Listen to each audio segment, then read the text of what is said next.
Glória a Deus, mais uma noite que Deus tem nos dado graça e oportunidade de estarmos aqui, amém? Quero agradecer aos meus pastores, aos líderes dessa igreja por mais essa oportunidade de servir a vocês, de servir a essa igreja, amém? Abra sua Bíblia, livro do Apocalipse, capítulo de número 2, a partir do versículo de número 12.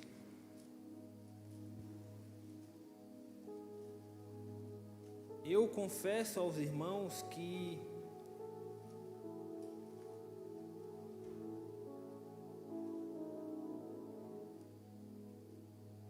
há um temor grande ao estar aqui. Como eu dito e como eu tenho falado, não é fácil estar aqui.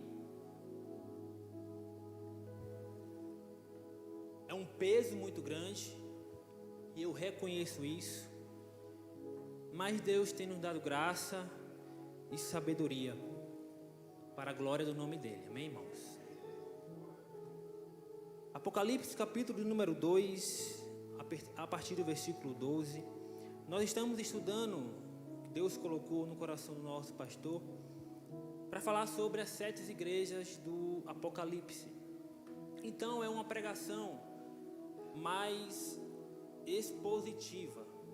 Então eu peço a paciência dos irmãos para a gente entender algumas coisas aqui, amém?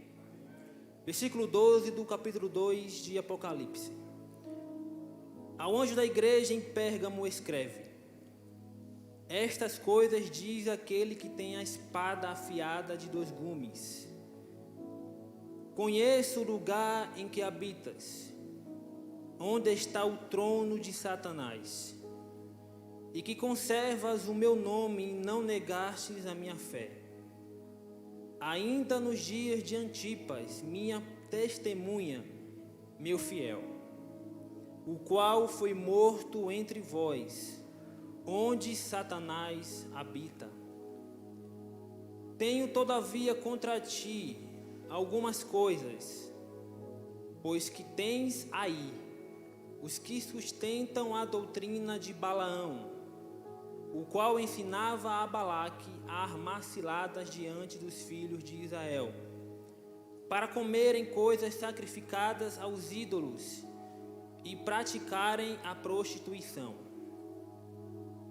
Assim também tu tens aí os que sustentam a doutrina dos nicolaítas. Portanto, arrepende-te, e se não, venho a ti sem demora, e contra eles pelejarei com a espada da minha boca. Quem tem ouvidos, ouça o que o Espírito diz às igrejas. Ao vencedor, dar-lhe-ei do maná escondido, bem como lhe darei uma pedrinha branca, e sobre essa pedrinha escrito um nome novo, o qual ninguém conhece, exceto aquele que o recebe. Amém? Sente em nome de Jesus.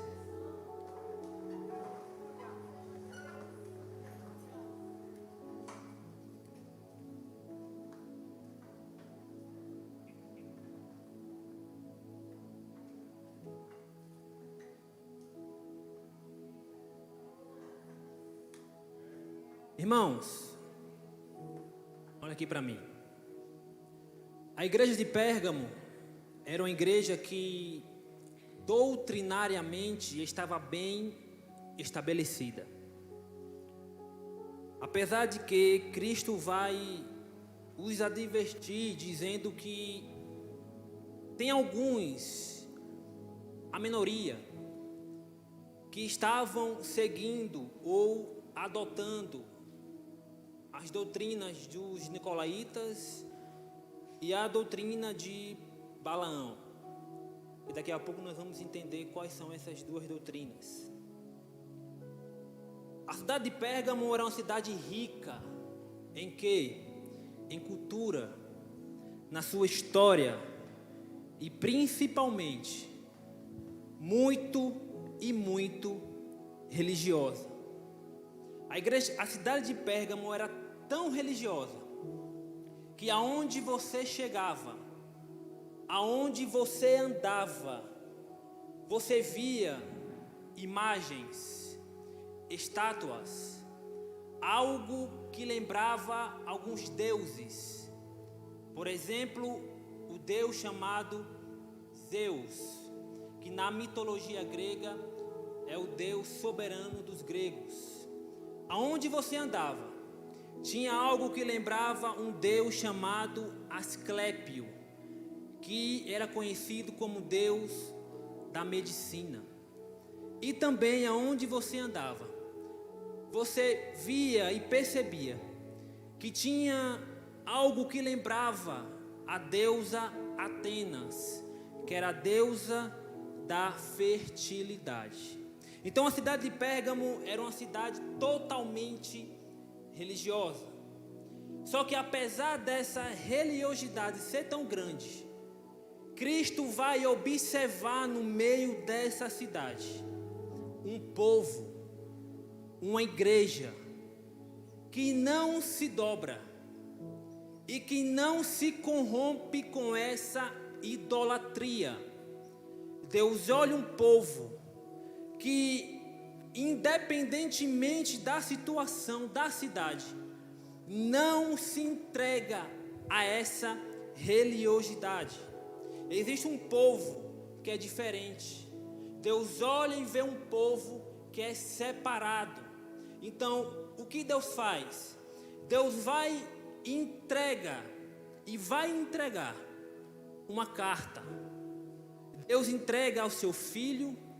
A Bíblia diz que o seu filho entrega ao anjo, o anjo vai entregar a João, e a João vai entregar ao anjo da igreja, ao pastor.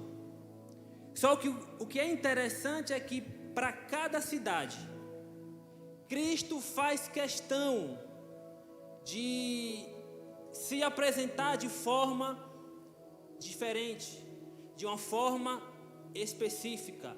Repito, para cada igreja, Cristo vai se apresentar de uma forma diferente, específica. Por exemplo, na igreja de Éfeso, ele diz: eu sou aquele que conserva na mão direita as 7 estrelas e que anda no meio dos 7 candeeiros de ouro.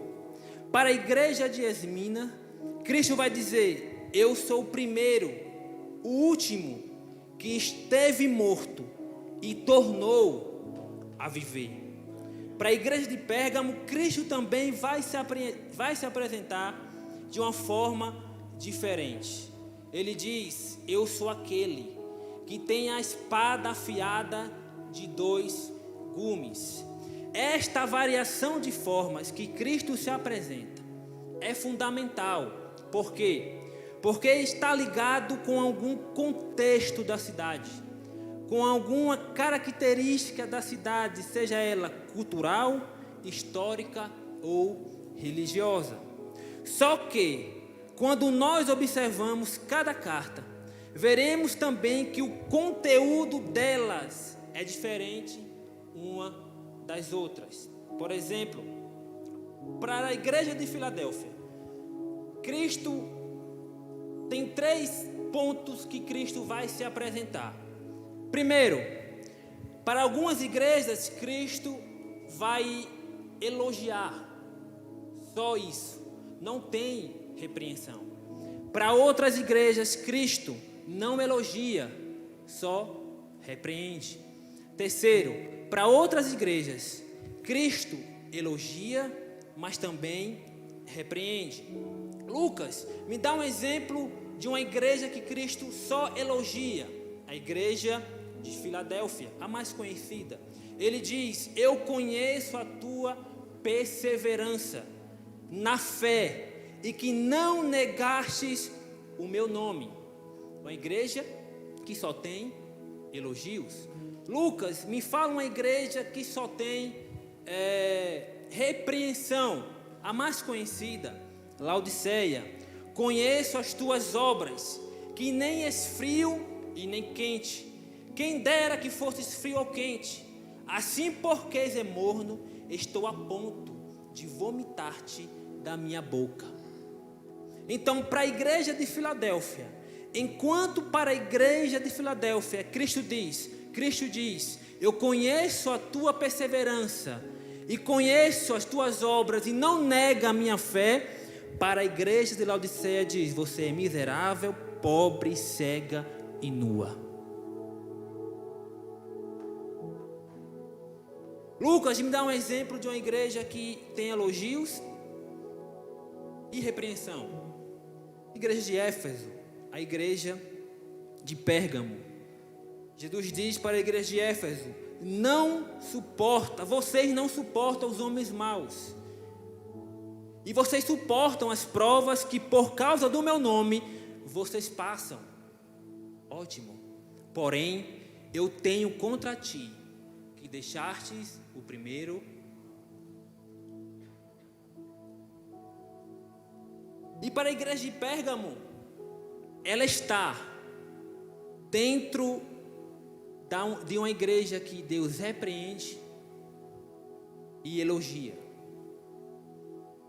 No capítulo 13, ele diz, conheço o lugar em que habitas, onde está o trono de Satanás, e que conservas o meu nome, e não negastes a minha fé. O que Cristo está dizendo é, o ambiente que vocês estão são desfavoráveis. O ambiente, o lugar que vocês estão não serve para vocês. O ambiente que vocês estão não é fácil suportar. Eu sei que o ambiente está tudo ao contrário, mas mesmo tudo ao contrário, vocês não negam o meu nome. Vocês conservam a minha fé. Daniel capítulo 1, vocês conhecem a história. Daniel vai para um ambiente desfavorável, Babilônia. A Babilônia tenta de qualquer jeito corromper Daniel, corromper os amigos de Daniel. O lugar onde Daniel está, totalmente desfavorável, totalmente ao contrário daquilo que Daniel cresceu, vendo e ouvindo e estudando a lei de Deus. O ambiente totalmente fora daquilo e do contexto que Daniel cresceu em Israel. Tentaram de todas as formas. Daniel, toma aqui as iguarias do rei. Daniel, não quero. Daniel, mas vou mudar o seu nome. Pode mudar, mas o meu caráter vocês não vão mudar. Daniel, se você orar durante 30 dias e não adorar o imperador e adorar o seu Deus, eu vou te jogar nas covas dos leões. Pode jogar, porque o meu Deus eu não vou deixar de orar. Ambiente desfavorável. Vocês lembram de José? José estava em um ambiente desfavorável. Foi jogado em uma cisterna. Foi vendido para os amalequitas. Foi vendido para a casa de Potifar. Foi acusado, desculpa o nome, de pegar a mulher de Potifar, abusar da mulher de Potifar. Só que, eu já falei aqui, a mulher de Potifar não era nome, é título. Olha onde José estava. Potifar não é nome, é título. Quem tinha o título Potifar poderia escolher qualquer mulher do reino. Tu acha que Potifar ia escolher uma mulher feia, descabeluda? Não. Potifar escolheu uma mulher linda, maravilhosa. Então, José olha para aquela mulher Mas mesmo assim, ele diz: não. O ambiente pode estar desfavorável. O ambiente pode estar ao contrário. Mas a minha identidade, eu não vou perder. Eu não vou se corromper. Eu não vou me perder no caminho. Jesus, Mateus capítulo 4. A Bíblia diz que Jesus foi levado para o deserto. Por quem? Pelo Espírito Santo, para ser tentado pelo diabo. A palavra deserto no hebraico significa, no grego significa a casa da serpente. E quando falamos de serpente, lembramos de quem? Satanás. Então, Jesus foi levado pelo Espírito Santo para ser tentado no deserto, na casa do inimigo. O ambiente desfavorável, o ambiente ao contrário. E Satanás diz: você não é filho de Deus? Você não é o Todo-Poderoso? Olha o ambiente na casa do inimigo. Transforme, eu sei que você está com fome. Você está 40 dias e 40 noites sem comer. Transforme essa pedra em pão para você comer. Olha a resposta de Jesus: não só de pão viverá o homem.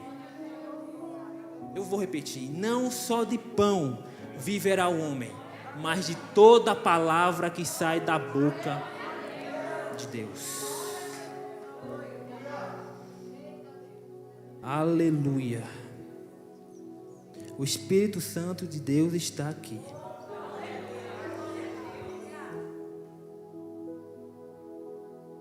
Abra sua mão que eu vou profetizar. Abra sua mão que eu vou profetizar. Isso aqui é para quem crê. Na autoridade do Espírito Santo. Eu estou com temor, na autoridade do Espírito Santo. Eu profetizo, vocês adolescentes, vocês jovens, você homem e mulher, Deus vai levar você em ambientes desfavoráveis, em ambientes ao contrário, para você ser luz naquele lugar. Deus vai te levar em ambientes que você não gosta de estar, mas é neste lugar que Deus vai te honrar.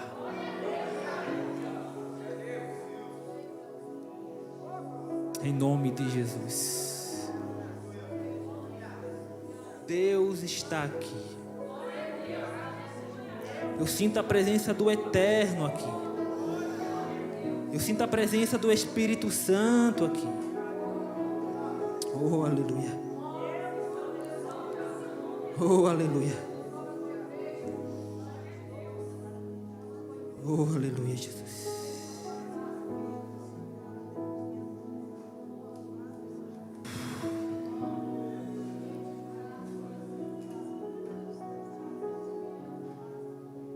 Louvado seja o teu nome, Jesus.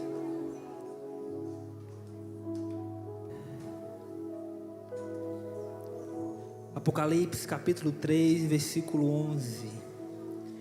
Eis que venho sem demora. Conserva o que tens, para que ninguém tome a tua coroa. Apocalipse capítulo 2, versículo 10. Ser fiel até a morte, e dar-te-ei a coroa da vida. Eis-nos aqui, Deus. Eis-nos aqui.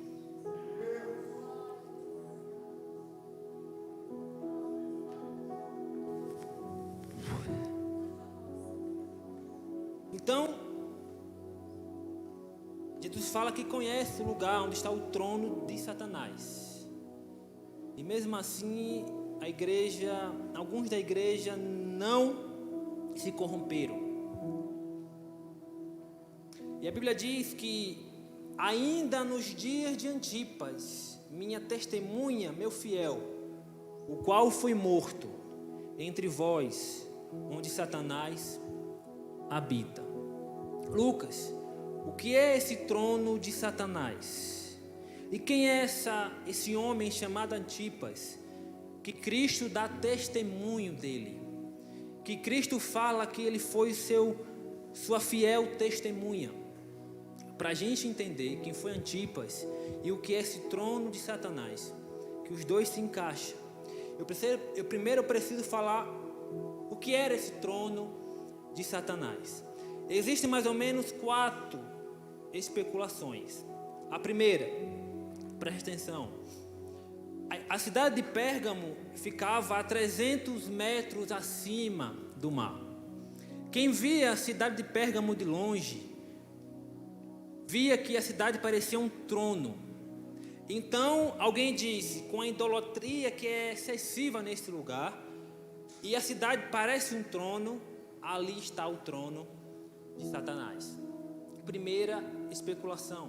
A segunda, como a cidade de Pérgamo era uma cidade muito pagã, muitos deuses sendo adorados, alguém disse, pela cidade ser muito pagã e muito idólatra, aqui está o trono de Satanás.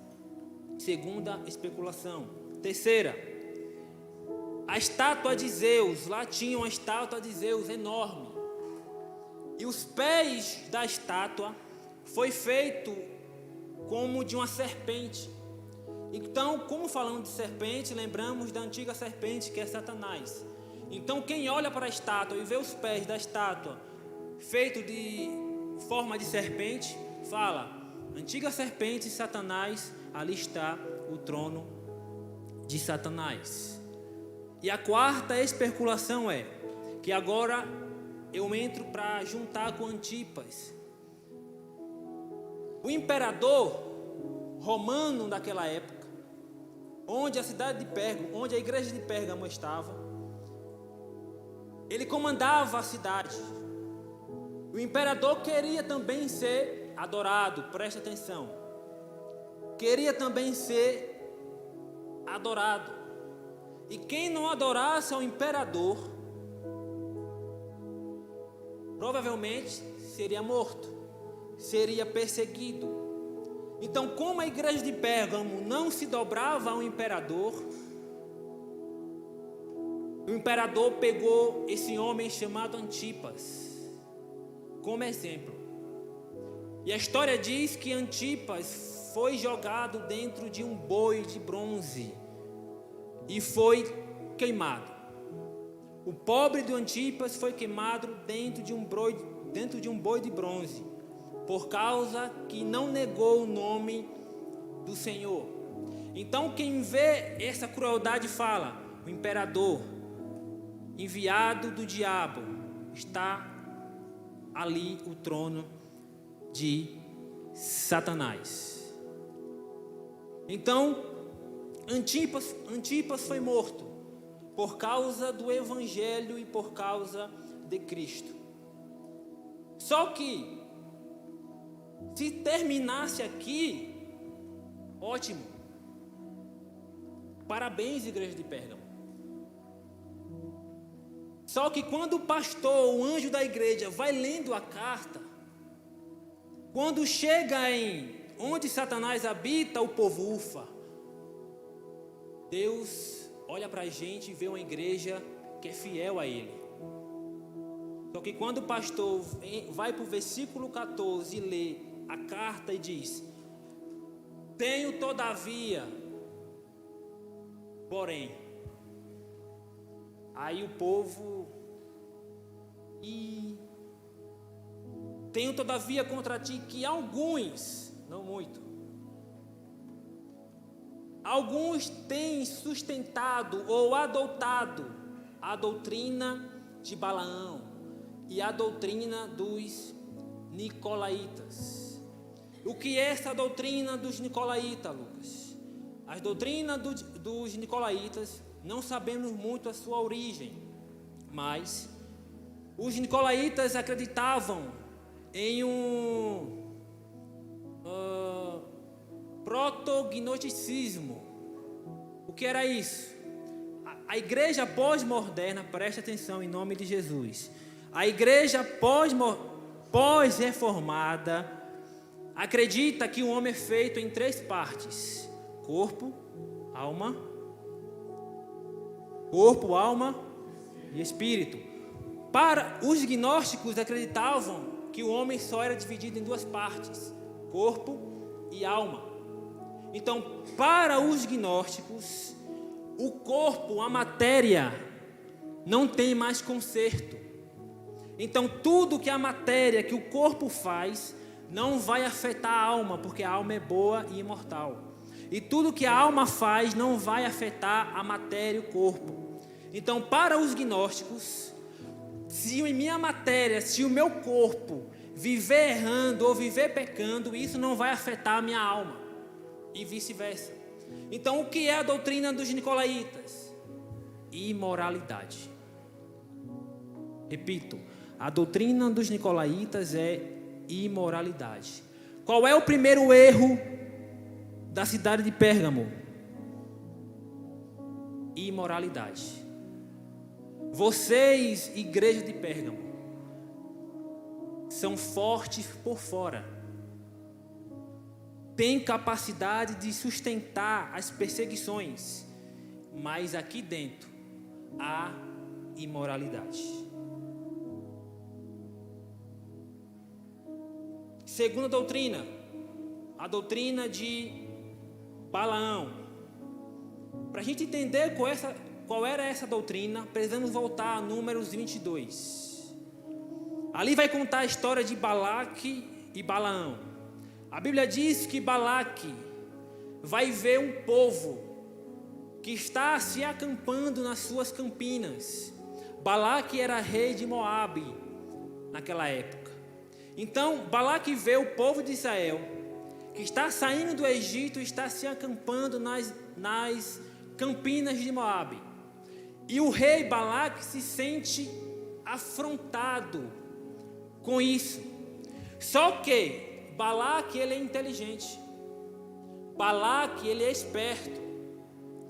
Ele vê um povo, pastor Samuel, que sai do Egito sem usar espada, sem usar algum tipo de arma. Então, o que é que Balaque pensa? Não dá para vencer esse povo só fisicamente. O que tem sobre esse povo, para Balaque, não é físico. Ele está vendo o povo sair do Egito, que era o maior império daquela época, sem tirar a espada, sem usar o escudo. Então, o que Balaque está pensando? Esse povo não vence na força do braço. Esse povo vence na força espiritual. Se eu conseguir tocar, desconectar o povo de Deus espiritualmente, eu posso destruir esse povo no físico. Então, o que Balaque faz? Chama Balaão. Balaão, profeta de Deus, profeta do nosso Deus. Então, o que Balaque faz? Balaão, eu preciso que você faça alguma coisa. Desconecte o povo de Deus. Desligue o povo de Deus para que eu possa destruir esse povo. E o que é que Balaão faz? Ok. Só que Balaão faz o seguinte: Balaque, eu só vou falar aquilo que Deus colocar na minha boca. Balaque, ok, ótimo. São 7 maldições que se transformam em 7 bênçãos. Só que o que me chama mais atenção, o que é mais interessante é: não há maldições, não há feitiçaria, não há encantamento contra o povo de Deus. Repito, não há feitiçaria. Quem está em Deus, pode vir, pode ser jogada qualquer maldição, não vai afetar o povo de Deus. Não afeta. Não vai afetar o povo de Deus. Pode falar qualquer coisa, quem está em Deus, feitiçaria, encantamento, maldição, macumbaria, pode ser qualquer ia, não vai afetar o povo de Deus. Pode passar por aqui pela frente, jogar palavra de maldição contra o Ministério Nova Vida, não vai afetar, porque estamos diante de Deus. Aquilo que Deus abençoou, nenhum homem amaldiçoa.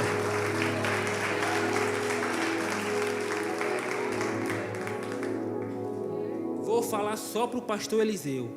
Aquilo que Deus abençoou, nenhum homem, nem Satanás amaldiçoa.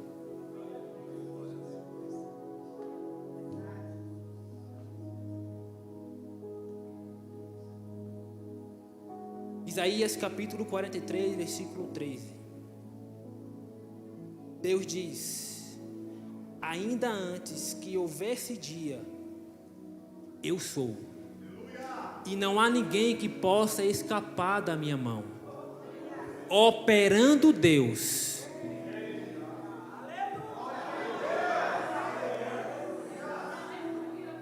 operando Deus, quem impedirá?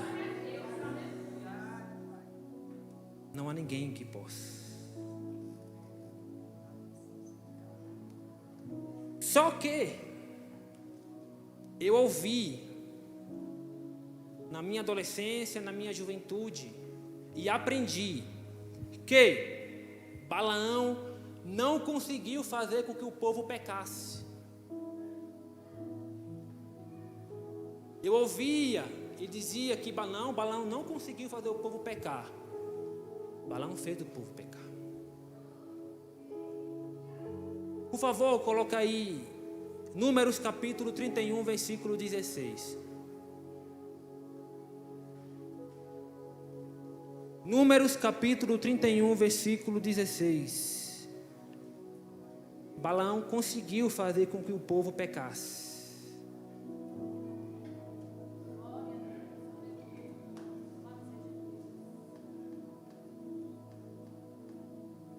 Números capítulo 31, versículo 16. Eu falei que maldição, feitiçaria, encantamento não pega quem está diante de Deus. Eis que estas, por conselho de Balaão, fizeram prevaricar os filhos de Israel contra o Senhor, no caso de Beor, ou Baal-Peor.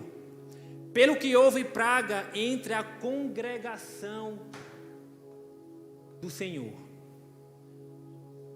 Balaão fez o povo de Deus pecar. Balaão fez com que o povo prevaricasse contra o Senhor. Então, o que Balaão fez? Balaque, vem cá. Balaque disse: estou aqui. O que Balaão falou para Balaque? Balaque, eu conheço o Deus desse povo. Eu conheço o Deus do ministério Nova Vida. E eu sei que proferir palavras de maldição para quem está em Deus não vai funcionar. Só que eu sei como desconectar esse povo de Deus. Eu sei como fazer esse povo se desligar de Deus. Como, Balaão? Eu vou te ensinar um método que vai fazer com que esse povo se afaste de Deus. Qual é o método, Balaão? Envia mulheres moabitas para Israel. O que Balaque faz? Envia. Quando chega as mulheres em Israel, as mulheres vão em quem? Nos líderes da tribo, das 12 tribos de Israel. Tinha 12 tribos, em cada tribo um líder, um príncipe. Então essas mulheres pegam cada líder e vai se deitar com eles. E não só isso, essas mulheres faz com que o povo de Israel se afaste de Deus e adore ao Deus Baal, chamado Baal-Peor. Se a doutrina dos nicolaítas é imoralidade, a doutrina de Balaão é idolatria. Se a doutrina dos nicolaítas é imoralidade, a doutrina de Balaão é idolatria. Só que Lucas, imoralidade já tem faz tempo e muito tempo. Agora, crente idólatra, protestante idólatra, eu vou te provar na Bíblia que não existe só idólatra que adora imagens, estátua ou alguém. Existe outro tipo de idolatria que às vezes passa desapercebido e a gente não percebe. Bota aqui Efésios, capítulo número 5, versículo 5. Efésios, capítulo 5, versículo 5.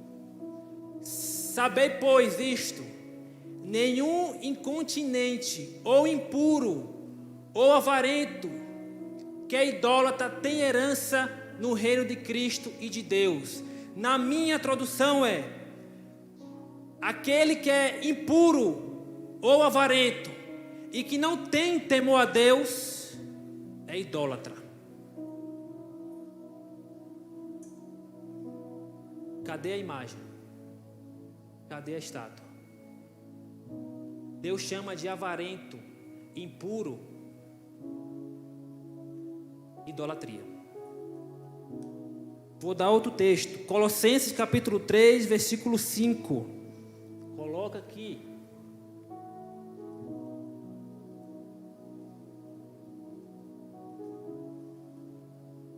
Colossenses capítulo 3.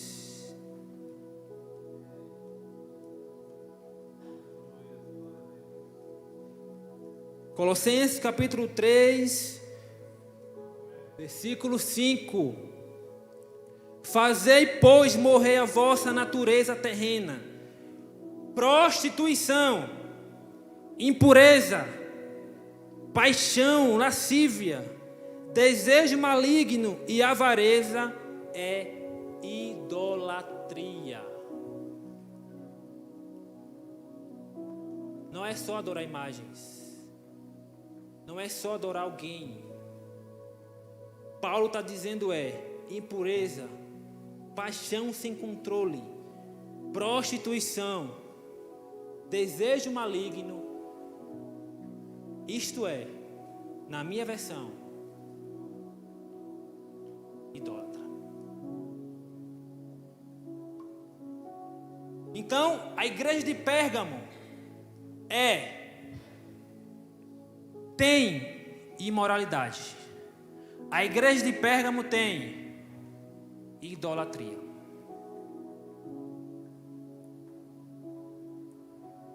E o que é que Cristo diz?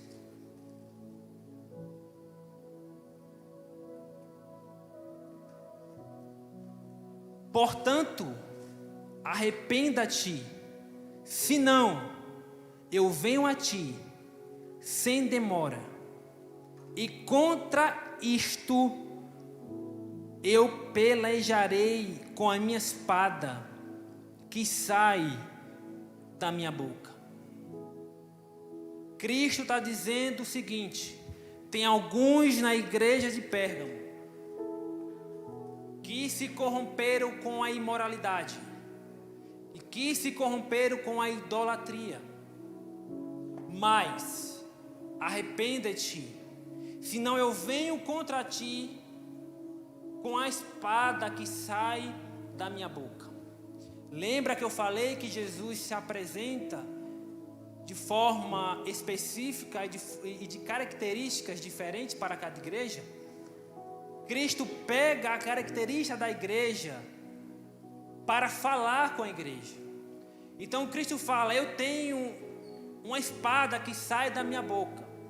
Que espada era essa? Lá na cidade de Pérgamo, já estou terminando, na cidade de Pérgamo, estava a casa do procônsul romano. O procônsul romano tinha poder de legislar e poder militar. E o símbolo de poder e o símbolo de autoridade do procônsul romano era uma espada da traça de folha larga, afiada, de 2 fios, que representa a autoridade. Então, o que Cristo está dizendo é: vocês estão acostumados com a espada do homem. Vocês estão acostumados com essa espada que o procônsul romano usa. Mas eu tenho uma espada. Se vocês não se arrependerem, eu tenho uma espada que penetra até o íntimo do ser humano, que mexe no íntimo do ser humano. Jesus está dizendo: se vocês não se arrependerem, eu vou vir com a espada que sai da minha boca. Óbvio, simbologia. Jesus não tem uma espada que sai da boca dele, pelo amor de Deus. É a palavra de Deus, é a ira de Deus. Ou seja, arrependa-te, cidade de Pérgamo. Alguns, a minoria, se arrepende-te. Há imoralidade dentro de vocês, há idolatria dentro de vocês. Arrependa-te, senão venho e vou exterminar vocês. O que é que eu aprendo com a cidade de Pérgamo? A cidade de Pérgamo era forte por fora, mas por dentro,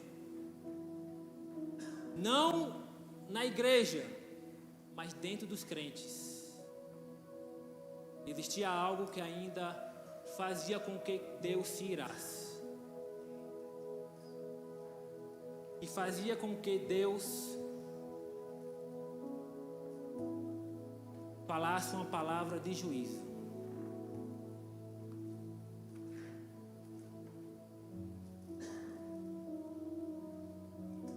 Que possamos, nós como igreja de Deus, entender o que está dentro de nós que ainda entristece o coração de Deus. Que possamos aqui dentro entender o que Deus quer de nós. Que possamos arrancar, que possamos tirar. E ainda dá tempo.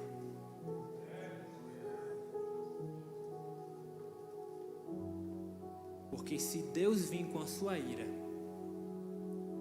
eu falei hoje para os jovens, não pensem que Deus só é o Deus de amor. Eu vou falar, não foi, Milena? Falei, não pense que Deus é só Deus de amor. Vocês são adolescentes, são jovens, mas está na hora de ouvir. Deus não é só amor, Deus é justiça e Ele cobra. Deus se ira. Hoje nós estudamos sobre as 7 taças da ira de Deus. Deus se ira.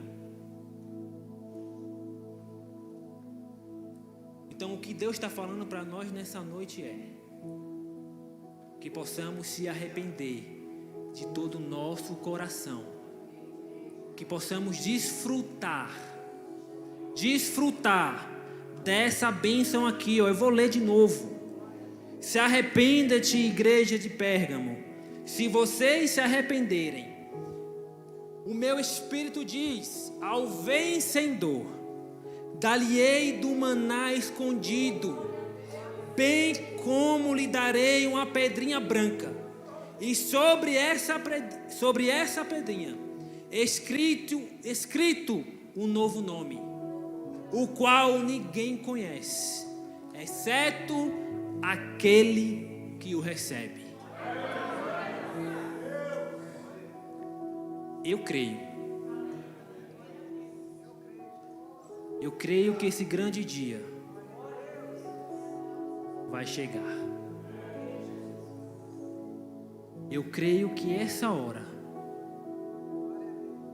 eu vou olhar para a face do meu Salvador e Ele vai falar: vem, bendito do meu Pai. Vem, bendito, escolhido para perto de mim, porque eu te conheço.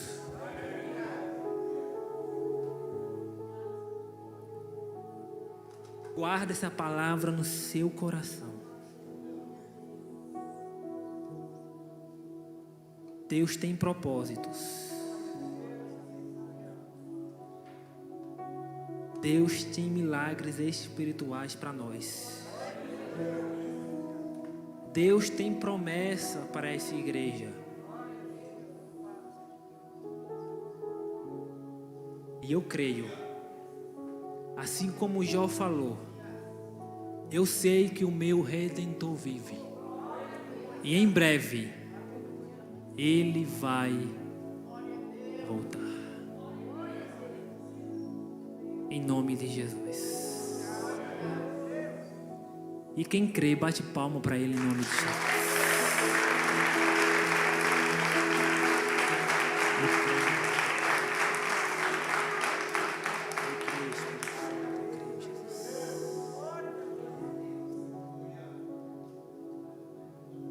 Em breve Jesus no céu vai voltar. Vamos cantar de novo essa música, grupo de louvor, para a gente finalizar, para a gente terminar. Que você abra o seu coração e não esqueça,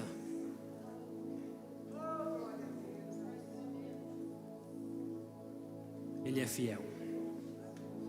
Ele é fiel.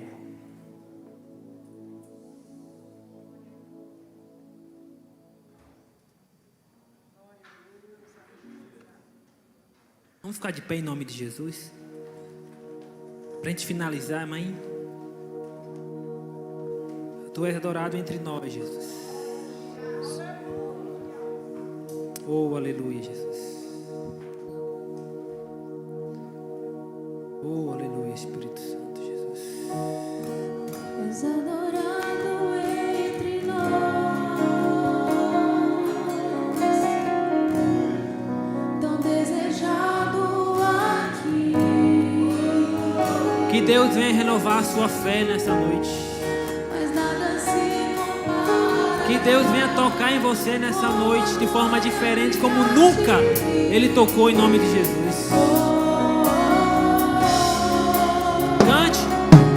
Eu não sou daqui, pra casa voltarei. Ele vem me buscar e com Ele eu irei. Eu não sou daqui, pra casa voltarei. Ele vem me buscar e com Ele eu irei. Declara, igreja.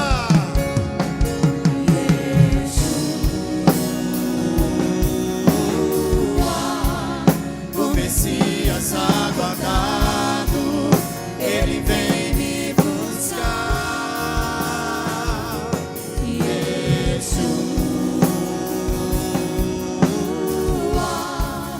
O Messias aguardado, Ele vem me buscar. Em breve Jesus no céu vai aparecer e todo joelho se dobrará e toda língua confessará. Mas a igreja será arrebatada no piscar de olhos, acontecerá. Mas a igreja será arrebatada no piscar de olhos.